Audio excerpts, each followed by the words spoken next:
Სკუნეთი კონცერტი თბილისში ლიანა ისაკაძის სახელობის საერთაშორისო ფესტივალი ალექსანდრე გრიბოედოვის სახელობის სახელმწიფო დრამატულ თეატრში საზეიმოდ დაიხურა. საქართველოში პირველად წარმოადგინეს პროექტი ასტორი საღამოში მონაწილეობდა იტალიური საბალეტო დასი ბალეტო დი რომა. ფესტივალის ფარგლებში საერთო ჯამში 6 კონცერტი გაიმართა საღამოს თბილისის გარდა ბორჯომმა და ბათუმმა უმასპინძლა. პარალელურად ჩატარდა გამოფენები, მასტერკლასები და ვორქშოპები. ძალზედ განსაკუთრებული ფესტივალი გამოვიდა, დიდი წარმატებით ჩაიარა. ძალზედ ატმოსფერული კონცერტები იყო, მრავალფეროვანი პროგრამით. დიდი სითბოთი შეხვდა პუბლიკა.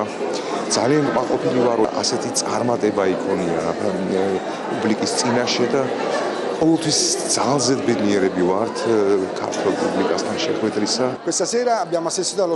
დავესწარით შესანიშნავ სპექტაკლს. ფესტივალის ფარგლებში 4 კონცერტი ჩატარდა იტალიელი მუსიკოსების მონაწილეობით.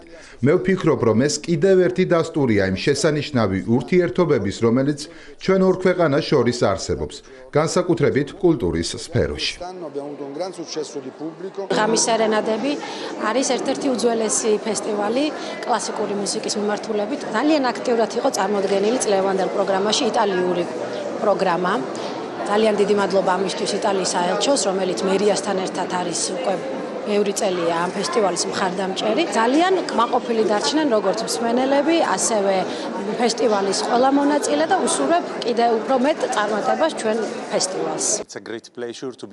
მოხარული ვარ, რომ ჩვენი თანამშრომლობა შედგა. ჩვენს ამ გამოსვლას მხარს უჭერს იტალიის საელჩო. ბედნიერები ვართ, რომ ქართულ მაყურებელს გაუზიარეთ ჩვენი სპექტაკლი.